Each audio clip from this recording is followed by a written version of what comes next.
Hello once again. I've been wanting to show this book for quite a while, but it's another one of those books where I'm like, God, how do I do this? How do I get into this? I'm always worried about doing videos that go too long because the material is so big and I could break it up into chunks, or I could not do a page-by-page story breakdown, like a walkthrough, or just a simple flip through the book and give you a basic idea of what it is, because I want you to go out and buy the damn thing on your own, which is what I think I'm going to do here. I've done several videos on Grendel. Matt Wagner is one of my favorite creators. His Mage series is fantastic, and his Grendel series is fantastic, and they're so completely different. It's kind of shocking. Where Grendel, this series, it's the star of the book is a horrible person, but he's charismatic and interesting, and you can't help but follow him. But he is the villain. But as you read it, you're fascinated by the guy. And that is a serious, achievement, to take a character like, I'm going to focus on the villain, because I don't like to read stories where I spend the entire time wallowing in evil or the bad guys. If it's interesting stories, then yes. But I like it when good wins, honestly. I know that doesn't always happen. That's why it's so rare, and that's why it's precious. So I'm not saying that this is wrong to go about to make a series where the bad guy's the focus. I'm just saying it takes a really deft, skilled hand to make it right. And so what this book is, Grendel, Devil by the Deed, Masters Edition. So I'm not sure exactly when, in the 80s somewhere, Matt Wagner started doing comics. And I think Mage is his first thing, but I could be wrong. Grendel might be his first thing. But he released Grendel as a book, and it's very different. God, it's hard to explain. It's not your traditional comic book where, you pick it up and there's a panel here and a panel here, and you're following it point by point. It's more of a series of collage images and novel text written. So you're reading the text, but it's not like the text is specific to that panel and you're reading it like a standard comic book. You'll see what I mean when we get inside it.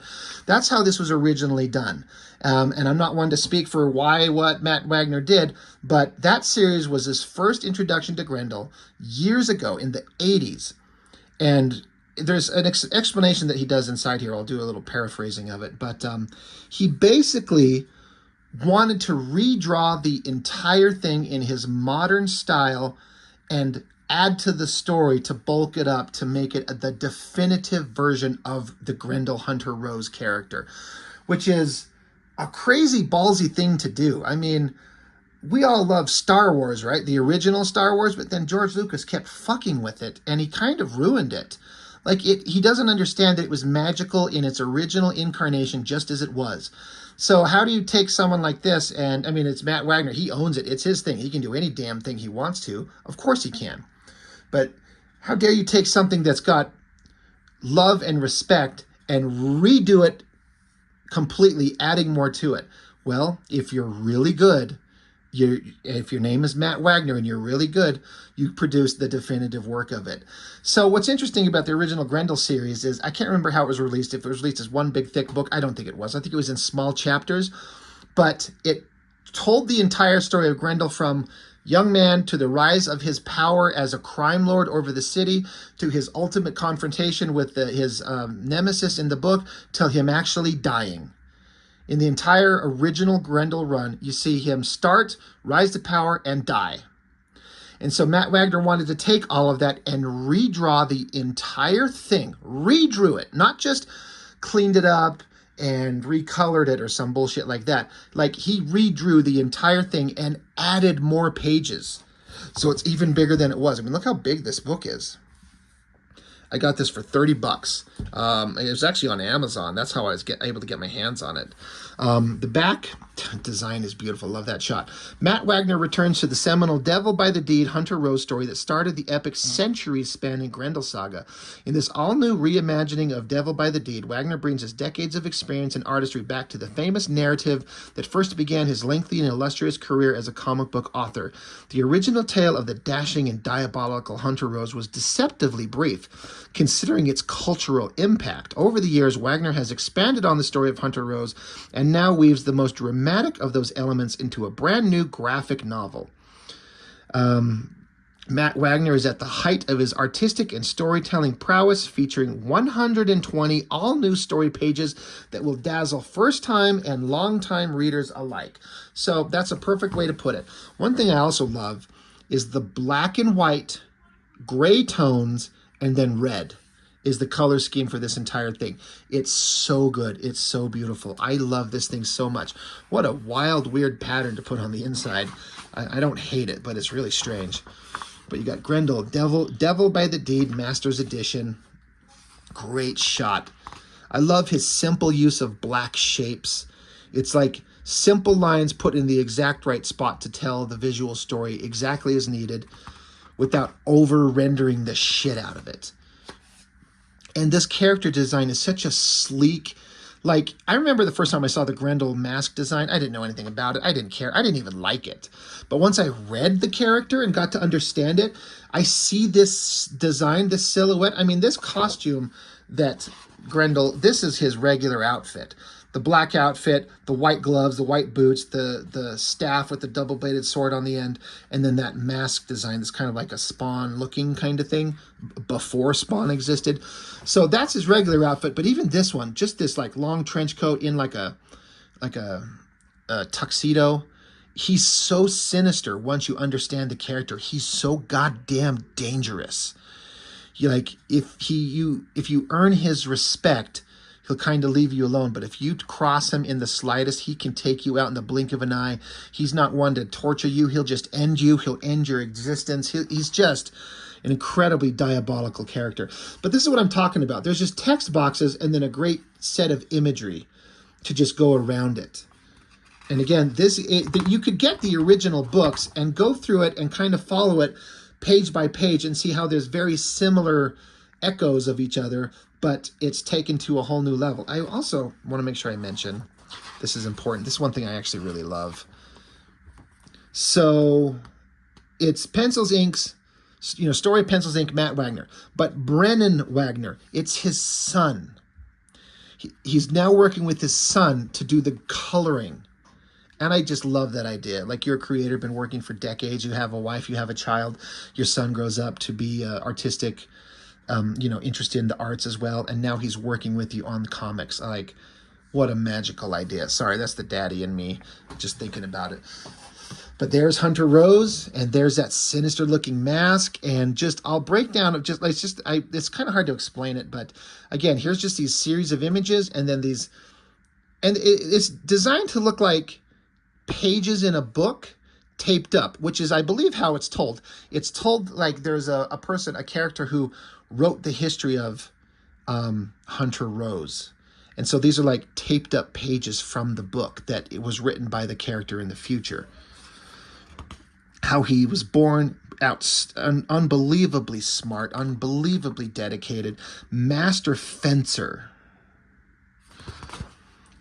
Gets into some adult content, which I appreciate. I mean, it's graphic, but not disgusting. There's this woman that he met, Jocasta Rose, was someone that he met. Now, she was older than him. He was a younger man. She was an older woman.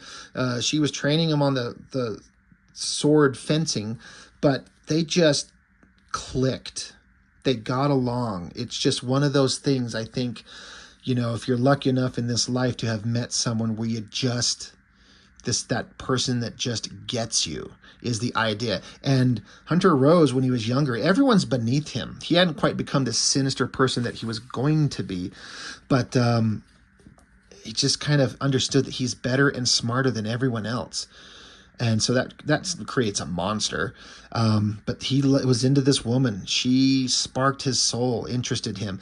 Look at the visuals, like the glasses of wine. It's just a simple drawing, right?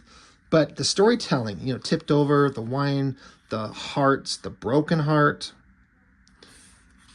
Really well done. I love the coloring on that figure. It looks so damn good. But the story goes on. Eventually, the girl died, and it kind of broke his heart, kind of broke him. If he had any connection to humanity, that started to snap it. He was a voracious reader because he eventually becomes an author, And if you're an author, you have to have read all kinds of stuff.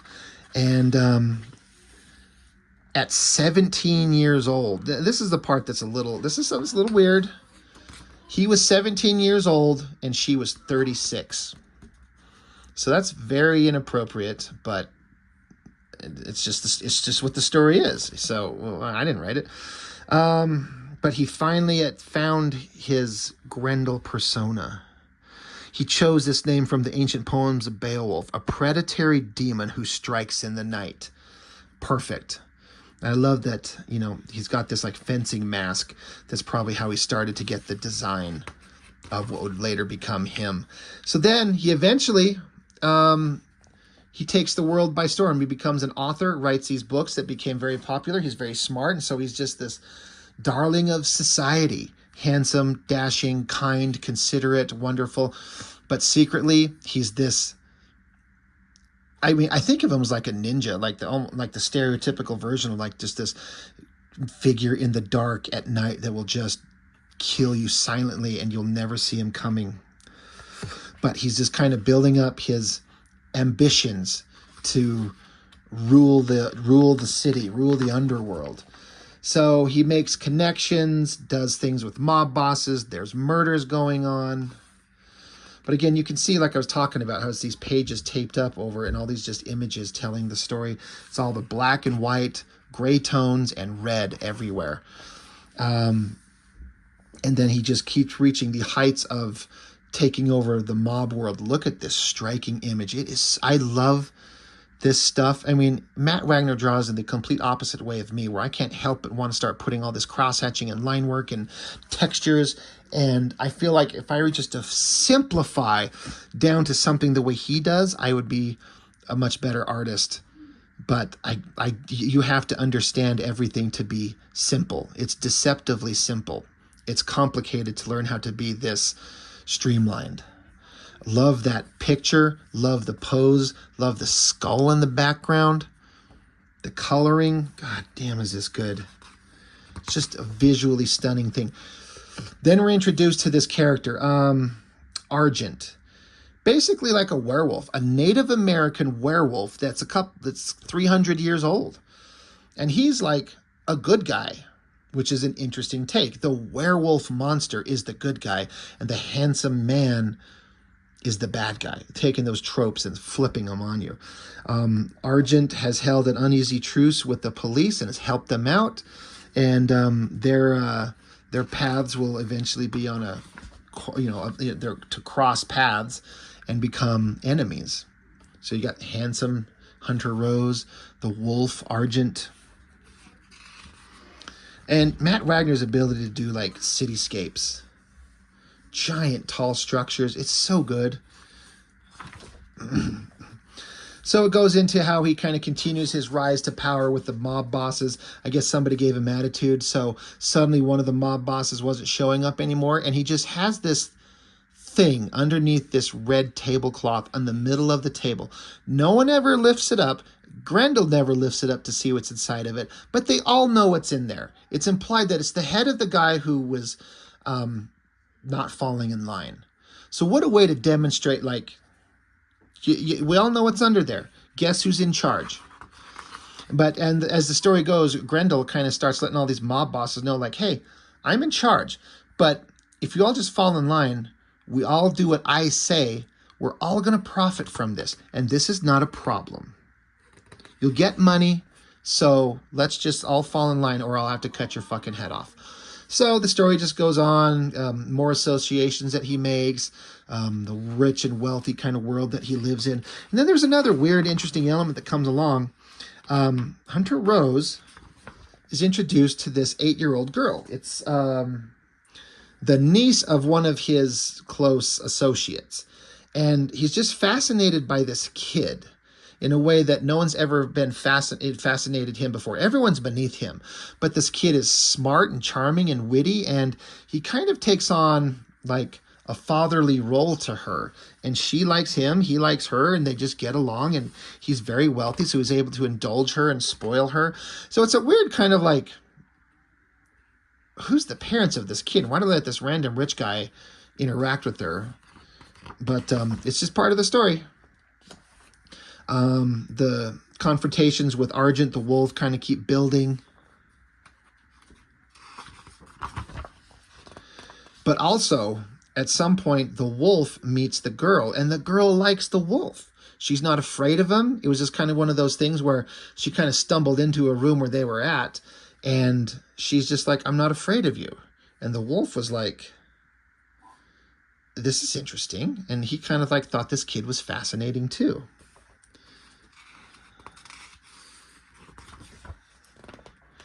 But then there was a story point where, let's see, where the girl, her father was killed.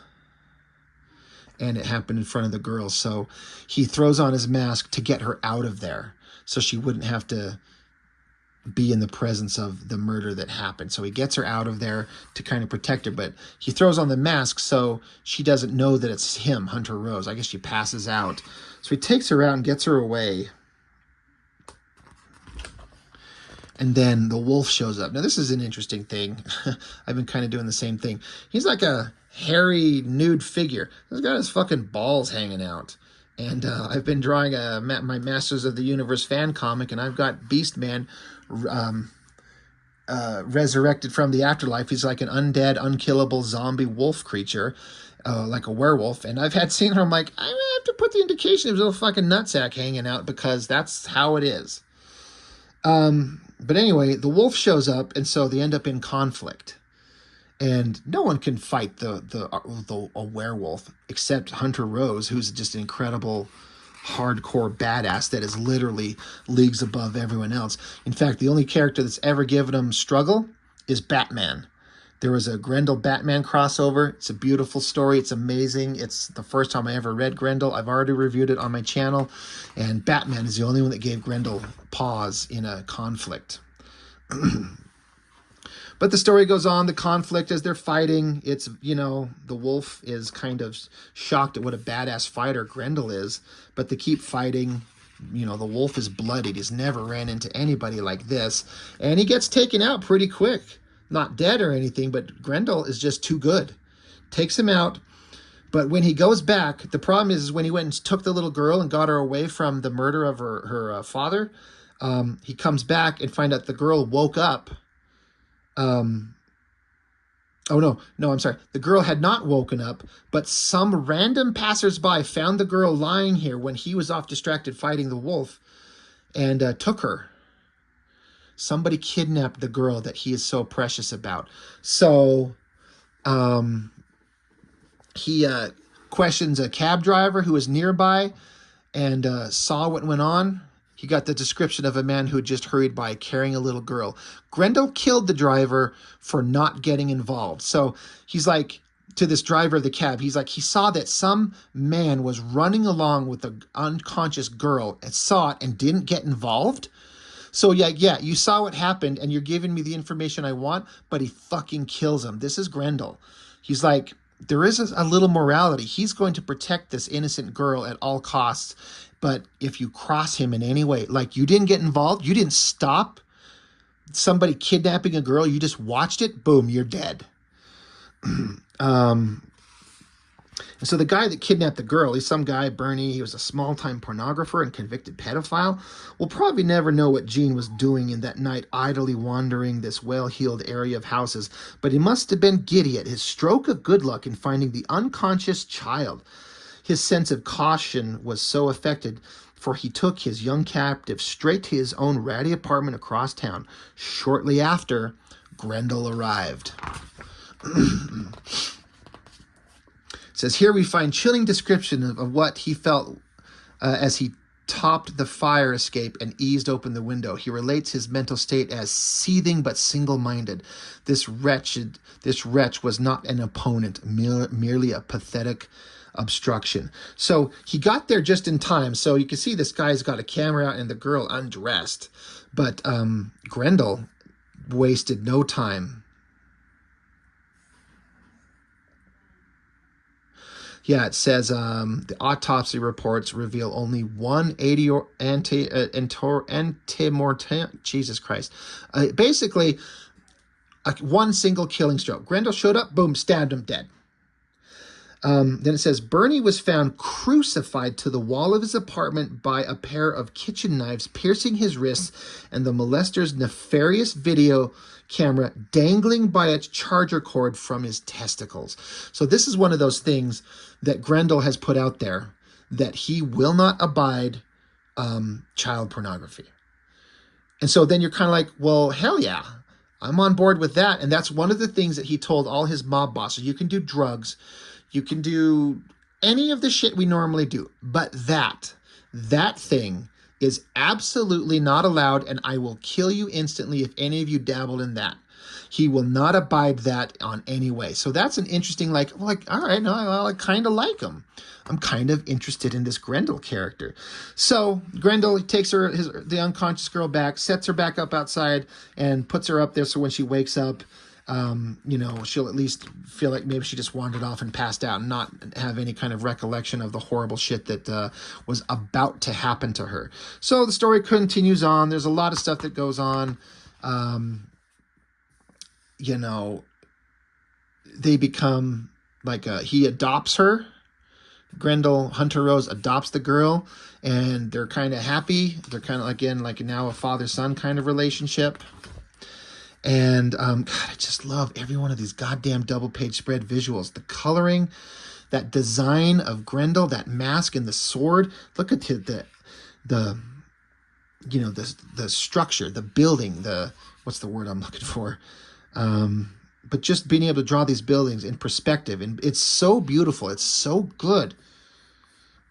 But Hunter Rose keeps getting popular. His novels keep selling. His money keeps getting more and more. Grendel keeps the same thing as the criminal underworld. He's taken over everything. Everything's just working out. Everything's kind of going his way. It gets into this story of these two characters, which is interesting, is because these two characters, I don't know if they're in the previous books that I can recall, but there is a separate, like, 8-issue miniseries that Matt Wagner did some years back that focused on these characters, and it's an entire story that is, there's this little chunk of Grendel's existence that I will get into at some point. But in this book, here they are, and so we've seen their story. Their story has been told. It's like a journalist and a cop, I believe. But it's kind of glossed over in this big thing because it's just a small part in the overall story. But their story gets told as like a big 8-issue series, and it's really freaking great. Just more criminal stuff. The Argent Wolf kind of trying to get involved, stopping the criminal stuff. Grendel, Hunter Rose having to deal with Argent's interference. The way that they illustrate, like, look at this double page spread. Again, all red, those dark clouds in the sky. It's like hell. It's like, imagine, you're in hell and it's a city of nothing but fire and brimstone everywhere. And Grendel is happy as can be to be there. And all these little images of their continuing conflicts. It's so damn good. I love everything about this.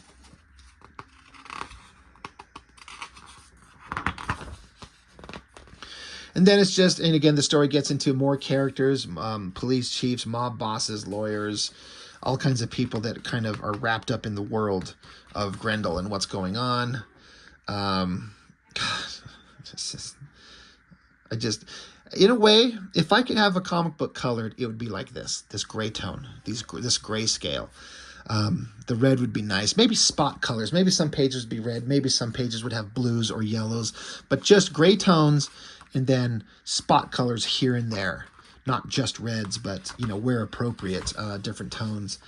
Again, it keeps getting into how Grendel ascends. Holy sneezing shit. Excuse me. To just taking over everything. I love that shot of him jumping through, the way his black costume kind of melts into the black background, but the white highlights of everything. And then that glass, that shattered glass as he busts through a window. Isn't it just perfect? The directional devices, the motion, the movement.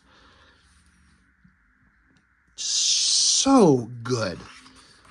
So perfect. But, you know, the story continues on. And again, the little girl, she gets to know the wolf. And they kind of become chums. And it's kind of weird. I can't really explain how or why this would make sense, or this girl gets to meet a werewolf. But what's interesting is that Hunter Rose finds out that the girl and the wolf are friends. And so Hunter Rose has to pretend to be okay with it. And the wolf doesn't know that that's Grendel. But there's like a, you know, these guys have been at odds fighting each other for a long time, but now they have to pretend. Well, Hunter Rose has to pretend. The wolf just doesn't like being around other people, but he's got a connection to this girl. Yeah, how's that going to end? How's that going to go? More mob stuff. Hunter Rose starts forming ties to like local street gangs. He's like, put the head of one of their rivals on top of one of their pimp mobiles, and the thugs were all like, hell yeah, brother. What do you want? What are we going to do? So they fist bump shit, and now there's graffiti shit going on. So now Grendel's made a pact with local gangs. Like, you do this for me, you report to me, you follow my instructions, and I will take care of all your enemies, and you guys will run everything, and you bow only to me. And there he is, standing, and so Grendel's ascendancy seemed complete as he reigned supreme over the New York underworld. His word was considered unshakable law, and fear of his retribution terrifying. Alongside this illicit triumph, he also dominated the literary scene, as Hunter Rose novels often held several concurrent slots in bestsellers list. He bested every challenge he ever set for himself. But was this supremacy he'd achieved enough? What could ever truly be considered enough? What a great shot of him standing on the top of this gargoyle, just standing over the city with like a god complex of, I have conquered everything. I am better than everyone. I am superior to everyone. I am smarter than everyone. And honestly, he is. This isn't imagined superiority. He is all these things. The only thing that sucks is he's an immoral monster. Well, he does have some morals. He does have some ethics, but God, he's just a horrible monster. It's really an interesting story. So, you know, shit keeps going on. Cops are trying to track him down. Cops are trying to figure out how to end the reign of this Grendel character.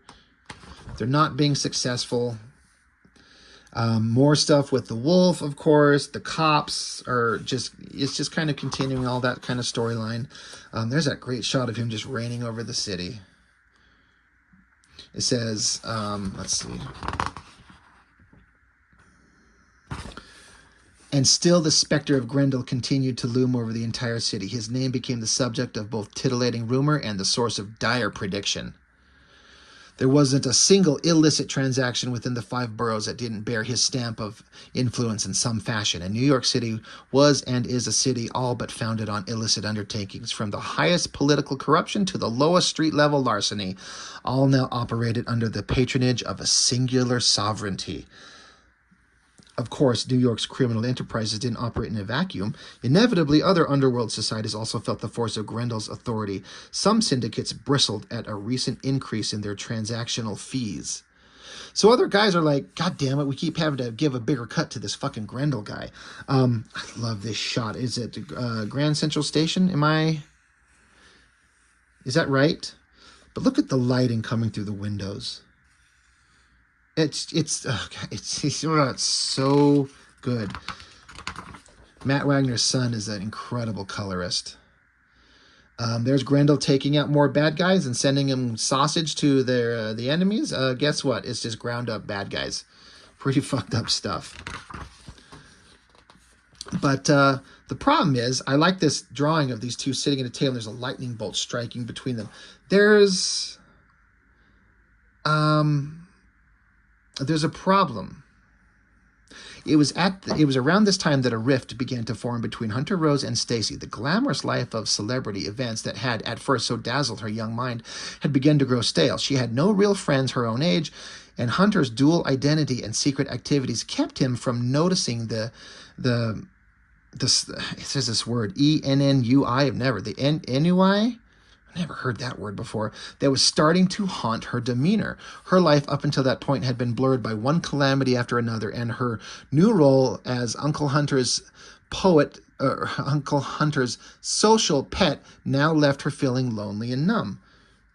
All too rarely did she feel free to be herself, a child, and she yearned for those instances that would be considered normal in what was an otherwise odd and troubled life. Little did she realize how very much worse it would eventually become. Yeah, believe me. When you're in the world of Grendel and you think things are bad, believe me, shit will always get worse.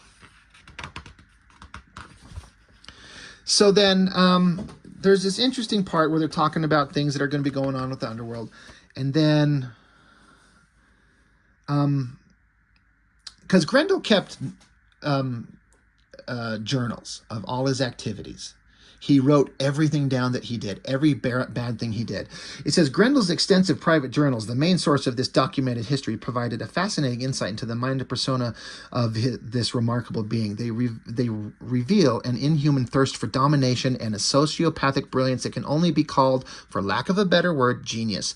How surprising, then, to discover a section of the meticulous, self-celebrating records that had been excised from the final chronicle, seemingly by his own hand. A missing number of pages, a lost adventure from a life that was all but unsullied by any recognizable form of embarrassment or regret. So that's interesting. It's like, because again, the author who is telling the story of Grendel, they got a hold of his journals. But there's this entire section, you can see how they're like ripped pages, like ripped out of the book. There's a big chunk of pages missing. Well, I was talking about earlier, those cops that had a story that's a small portion in this that was like an 8-issue series that is separate. That story is the missing part in the journal here. It's such a fascinating connection because at the very end, those pages are torn out of the journal and tossed into a fire, never to be seen. The shit that happened in that series is really weird and interesting. And it's the one thing that Hunter Rose did not want anyone to read because it was just unbelievable to even him. So I love how it said that there's this guy who has no form of embarrassment or regret, and he ripped something out of the book. What the fuck could that be? Well, we'll get to that eventually in another video at another time. What events could have driven such a tsunamic psyche to such an act of self-censure? What realizations could have disrupted that steely resolve? From alternative sources, we do have some record of his various activities during this lost time. His criminal empire still functioned unabated and so left numerous evidentiary accounts with which we can at least partially attempt to fill in the course of events over these missing weeks. But despite these archival reconstruction, the true reasons behind this gap in this otherwise vivid narrative account might never be uncovered. He makes no reference to the lost account or to the motivations behind their absence in any of his other writings, almost as if he were trying to purge the very memory of something traumatic. The fate of these missing journal entries remains a tantalizing and unsolved mystery to this day. And thankfully, we do have that story. And the final wrap-up to that exact story is what we're seeing here. Everything seen here is like a brief, very brief recap of what happened in that other series right at the end. One result is certain from these lost days. Grendel had resolved his problems with the Korean mob in typically merciless fashion. By whatever occurrence, Reggie Kwan of the Four Winds and his deadly monsoon posse were never seen again. Authorities eventually discovered the existence of an empty safe house, but aside from some powdery ash of dubious origin that was scattered in a ritualistic circle, no evidence of the Korean hierarchy was ever found. Lacking Grendel's first-hand account of this obviously lethal confrontation, their fate remains a mystery. As it turned out, Grendel soon had other concerns with which to contend. And so this little center fire and a circle surrounding it, something hellish went on. So, and then it gets into the cop and the journalist. They spent a lot of time digging into Grendel's life and pounding ass on each other. But once Grendel found out who they were and what they were doing and what they were trying to uncover and starting to cause problems in their life, it all goes to hell. They're burned to death. Grendel jumps out of the building. The girl, her hands are caught on fire. She got shot in the face. She burned her eye. Her career was over. Her life was never the same. And that's what you get for fucking with Grendel. And again, there's an entire 8-issue series that shows this entire thing. And this is that girl in the future, old, withered, dying of cancer, I think, eye patch. This is what happens when you cross Hunter Rose. You just don't do it. So Grendel kind of trying to maintain his power, his authority. Oh, I got another great spread. Jesus, Lord, look at that thing. Such a dynamic, awesome design. Can we see a Spawn Grendel crossover with Hunter Rose, where Hunter Rose just fucking kills Spawn, just splits him from neck to nuts, and then he just leaves him? I know Spawn's way more powerful than that. Calm down. But he goes on, but the girl, she still struggled. She's still having not a good time, and Hunter Rose is not really paying attention to her because he's kind of focused on everything else in the world. Another fight happens, you know, a confrontation between the wolf and Grendel. The wolf ends up falling through a skylight, and the girl sees this. She understands that Grendel and the wolf are fighting, and so she starts making plans for herself. She's lost interest in the regular rotation of society events and soon began to refuse accompanying Hunter on his various public appearances as she lapsed into extreme depression. So, yeah. Grendel's off taking care of the world, but the little girl, she's losing touch. She's losing, you know, connection with the outside world. And he doesn't know how to fucking deal with it because he doesn't let small, trivial things like that affect him. And he doesn't know how to solve the problem. So he continues on dealing with mob boss shit. And they had this, the Seaboard Massacre, where they just took out everyone in opposition. You like a spider web of destruction branching out from Grendel, taking everyone out, leaving him in complete control of everything. Yeah, it says within 2 weeks occurred the infamous, flamboyant, and precise slayings of 23 East Coast crime bosses, which soon collectively became known as the Seaboard Massacre. Just when you think Grendel couldn't reach any higher, he absolutely reaches to the highest of heights, just taking out everybody, everything. But the little girl, she keeps, something's wrong with her, something's not okay. She's trying to figure out who Grendel is.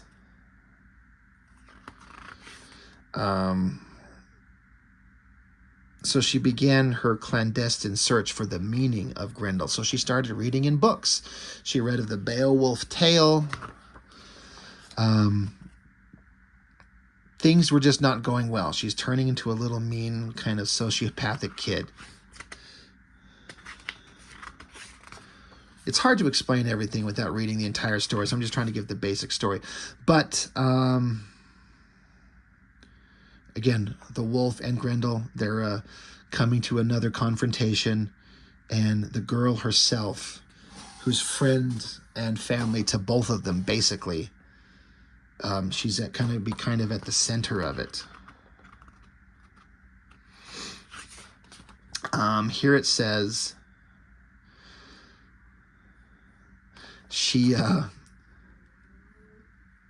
it had taken her 3 weeks to locate his private safe. It took another 10 weeks to learn how to break into it. Once again, her library research served her well as she discovered the memoirs of several notorious safecrackers. Using an antiquated device known as the Little Joker, Stacy soon divined the combination to Hunter's vault and so found herself with access to all of Grendel's private journals. Meticulously curated and neatly arranged, there were many such volumes. He was, after all, a writer, and that a verbose one at that. Much of what was said was far beyond her comprehension, but after several months poring through his private accounts, one thing was dreadfully clear.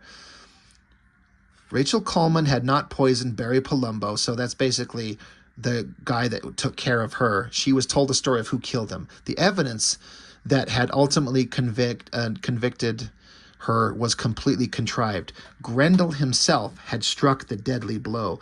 Uncle Hunter had, in fact, killed Uncle Barry. Of that, Stacy was utterly certain. So basically, she discovered that Hunter Rose is Grendel, and Grendel killed the guy who used to take care of her. And this is beyond her understanding. With this discovery began the final movement in The Man Who Was Grendel. Stacy's world had met again with turbulence and effectively turned upside down by such reckoning. She'd now lost 3 separate families. In her mind, Uncle Hunter was dead, supplanted by this vile creature known as Grendel, and so she decided she would kill Grendel. She was 10 years old, and she's got the ear of the wolf. So she starts making these plans. You can see a little smile on her face. She's got ideas. And so she sets up a fake kind of situation. Let's see. Make sure I say this right. She began faking nightmares, wailing and crying with an abject terror that always brought Hunter rushing to her bedside. Sobbing, she would recount these fabricated fears of her bestial former playmate. Please don't let him get me. Such histrionics proved remarkably effective, hardening Grendel's trepidation over the wolf's most recent exploits into a deep and smoldering rage. So she's lying about the wolf, terrorizing her and doing horrible things to her. And Hunter Rose, who hates the wolf so much anyway, this is like next level shit. You don't fuck with my little girl. But she's faking it. It's a lie. On the night of September 23rd, Argent received a staggering, coldly calculated phone call from an apparently frantic Stacy. She spoke in sobbing heaves, yet with a hushed and hurried tone, as she claimed to have been kidnapped by Grendel himself. She said she was taking a risky and solitary chance to call Argent while Grendel was out of earshot. Please, please, he must save her, she cried. He was her only hope. Uncle Hunter was dead. The last sentence was punctuated by a desperate scream, and then the line was abruptly disconnected. This little girl is faking this, but she's setting these two creatures against each other and riling up their rage to unbelievable heights. She had to wait a full 10 minutes for the phone at their apartments to stop ringing. Reports from the police precinct that housed Argent's private sanctum, including accounts of the wolf howling, raging, and smashing furniture. After this suspenseful lull, an anonymous informant called again with a hot tip on Argent's line. It seemed incredible that a child of her age could have concocted such a scheme. The timing was precise, the subterfuge flawless, but then again, she was Grendel's ward. She has learned from the best. Early into the new day, Argent burst onto the scene of a thriving counterfeit ring under Grendel's patronage, ultimately slaughtering all within, leaving only one alive. The lone survivor is now the now deceased Peter Mifune. He was dispatched as a messenger to Grendel with a snarling demand for the crime lord to contact the wolf. Grendel apparently got the message about 1 hour later, and infuriated by Stacy's most recent night terrors, put in the call immediately.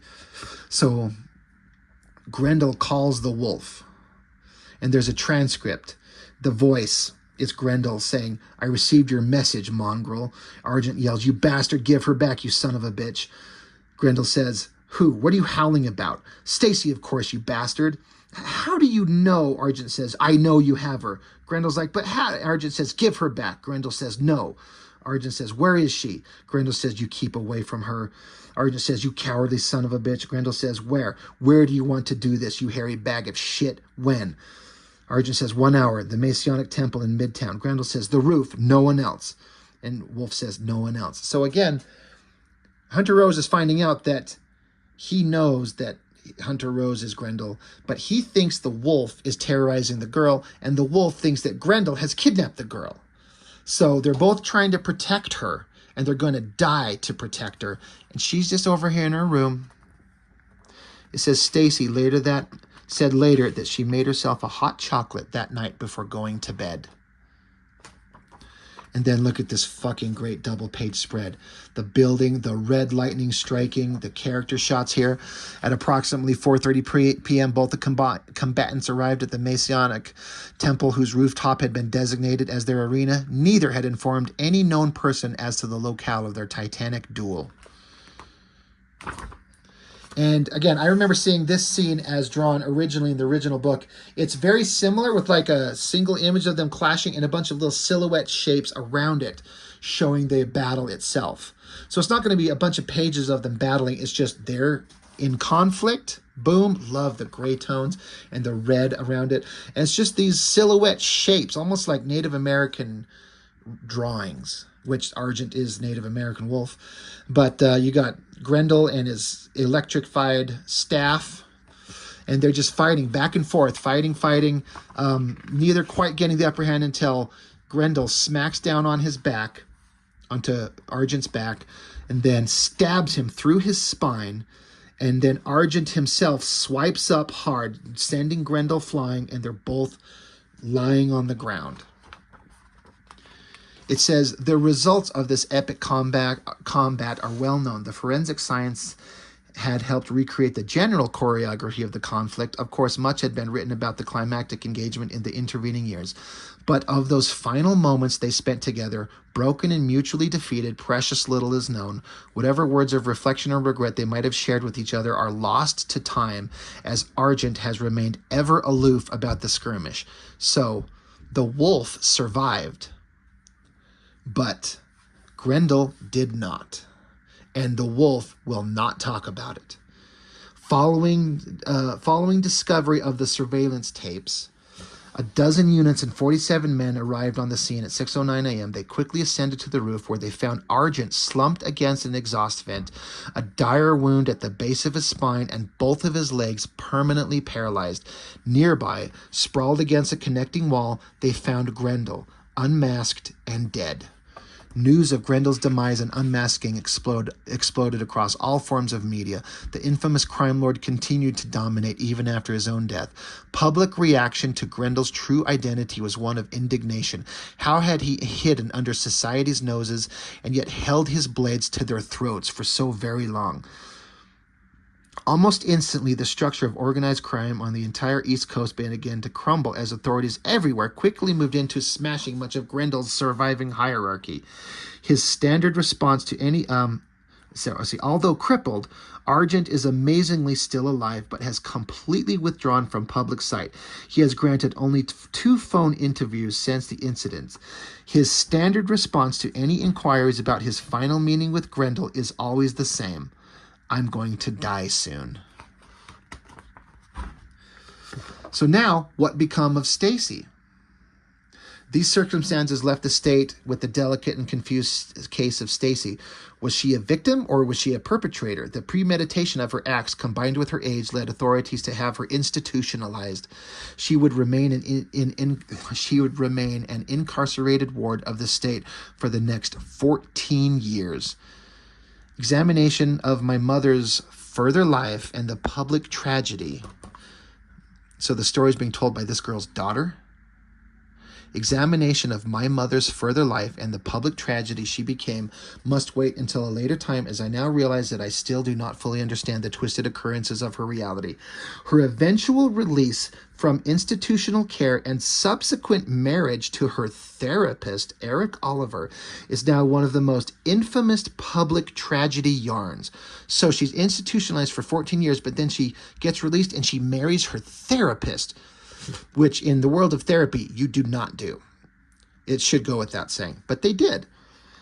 But who could have predicted that the latent psychosis that would become so suddenly volcanic in such a respected psychiatrist as Dr. Oliver? On their honeymoon night, for reasons still unknown, Eric Oliver shockingly and violently raped his young bride. He then hung himself in the shower. Refusing to abort the conception of this tragedy, Stacy maintained her disintegrating hold on reality only until the birth, but then would not touch or even acknowledge her daughter. I was subsequently placed up for adoption. Immediately following this, she lapsed into the dazed and haggard melancholy that rendered her unstable up until her death 25 years later. What a fucking nightmare for that poor child to go through. Like, holy Lord, she does not get a happy ending. Like, the worst thing that could have happened. She's been betrayed by everybody. She lost everything. She's psychotic. It's just, what a fucking nightmare. So it says here, as I stated earlier, the decision to contact my real mother after so long was initially an effort to rise above the truth of my origins. Instead, my meetings with her resulted only in further confusion of my feelings towards her. Again, now is not the time to examine my attitudes about Stacy. What did result was my ultimate knowledge of where she had secretly hidden Grendel's logs on that bloody night so long ago. I now had unique access to Grendel himself. In the interim, I have now come to reconstruct him in my own mind. No longer do I see him as the horned and heartless monster that is the generally accepted norm. His journals are twisted but far too beautiful to render him as an ordinary fiend. An angel in appearance and ability, he was, of course, a devil by the deed. Yet his writings reveal the dreams and grit from which all men of power are carved. There is always a deviant quality that comes with overt capacity.